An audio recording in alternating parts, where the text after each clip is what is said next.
Hello and welcome back to our course on PowerPoint 2013.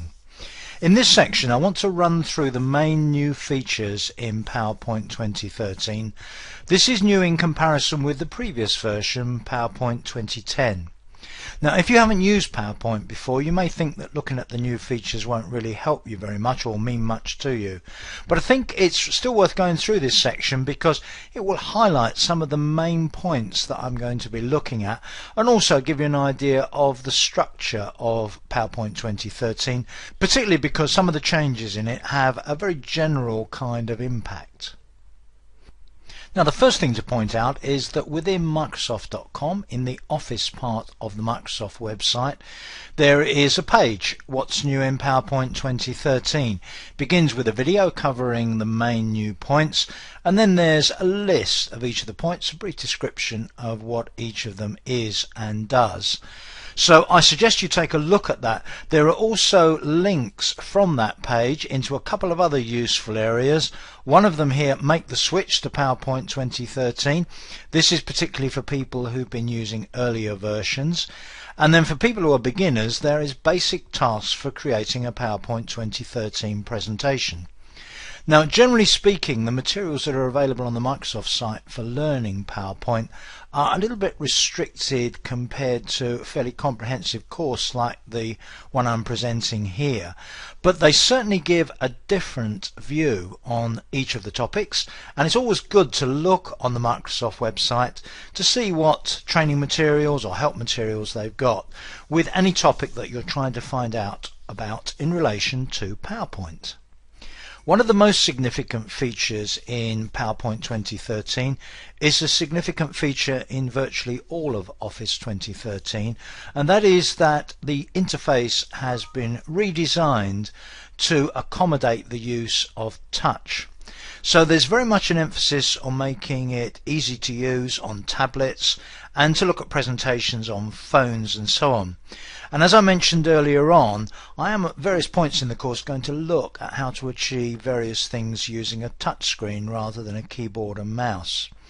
I'm not going to keep referring to that in this What's New section, but it is very significant, and in many ways it's a key driving force behind Office 2013 in general. So its importance is not to be underestimated.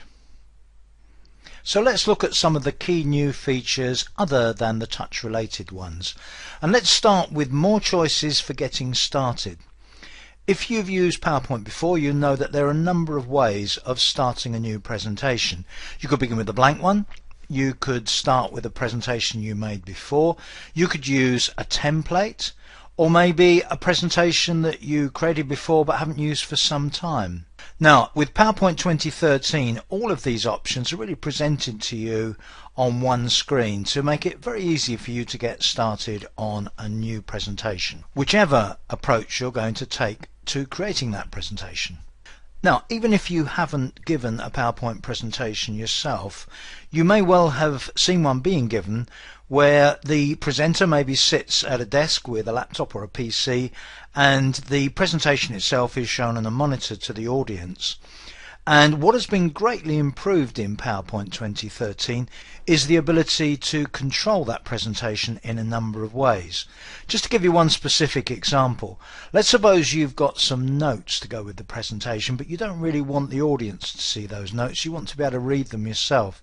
Well, you can show the notes on the PC or laptop that you're using to control the presentation without them appearing on the monitor that the audience are able to see.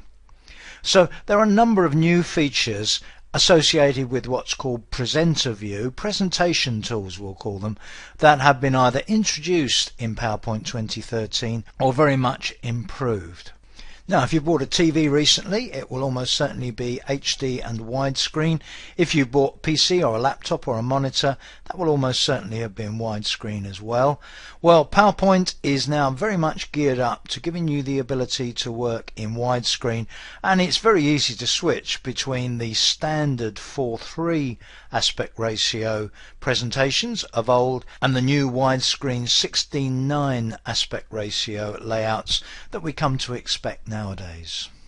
Of course, it's not always the case nowadays that if you want to present to a group of people, you get them all together in a room and present onto a monitor or a whiteboard. Nowadays, it's increasingly popular to run presentations online, and with PowerPoint there are several ways of sharing your presentations over the web. Some of those have been improved and a couple of new ones introduced in PowerPoint 2013, and we're going to look at some of those online presentation options. These enable you to present to an audience where the audience are pretty much anywhere, and it gives them a very wide choice of device that they can use to follow your presentation. The use of themes in PowerPoint has been established for a couple of versions. If you're familiar with older versions of PowerPoint, you may not be familiar with themes, but really a theme gives you a consistent set of design styles, guidelines and tools within a presentation, and also between the components of Office 2013. Well, within Office 2013 and specifically within PowerPoint 2013, you now have theme variations, and you can more closely achieve your design goals using variations on your chosen theme. It's very often the case when you're preparing a presentation and you have some complex graphics in it that you have to align objects. Well, some of the improved tools, including smart guides in PowerPoint 2013, will help you to align objects and space objects accurately and quickly. Increasingly, people are using animation in their PowerPoint presentations, and the animation features of PowerPoint have significantly improved in recent versions. There's a further improvement in PowerPoint 2013, which will help you with motion path to envisage not only where a particular object starts out, but where it will finish up after it has moved along your specified path. Another new feature of PowerPoint 2013 is the ability to choose two or more common shapes and to merge them to make a custom shape. There have been a number of improvements to video and audio support. These include the introduction of support for more multimedia formats and more high-definition content, but also the inclusion of additional built-in codecs. You can also play music in the background, so you could play a song for the duration of a slideshow, for example. PowerPoint 2013 includes a new eyedropper tool that you can use for color matching. This means you can take a sample from an object on the screen and apply that color to any shape in your presentation. Another improved feature in PowerPoint 2013, which is pretty much now a feature across the board for Office 2013, is the ability to save your documents, your presentations, to SkyDrive, and to use that as a way of sharing those documents, in this case presentations, with other people. PowerPoint 2013 also now includes a comment facility whereby you can review a PowerPoint presentation and give feedback by inserting comments at appropriate points.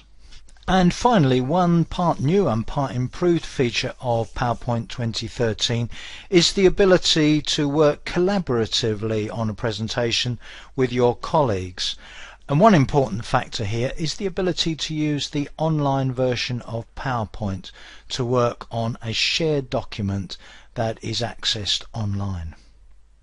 So there we are, that's a quick sort of whistle-stop tour of PowerPoint 2013. Hope you find that useful, even if you're not very familiar with PowerPoint, because hopefully it will point you in the direction of some of the things we're going to be looking at on the course.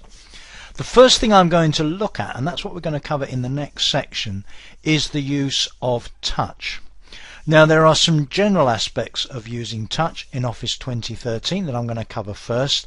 The specifics of using touch in PowerPoint 2013, some will be covered in the next section and some will be covered at the appropriate points during the course. So, please join me for the next section. If this is your first time here, click on the subscribe button to get similar videos every week. Every Tuesday, Wednesday, and Thursday, new videos are uploaded to our YouTube channel. If you want to see similar videos, click on the links under Check Out These Tutorials by Simon Says It.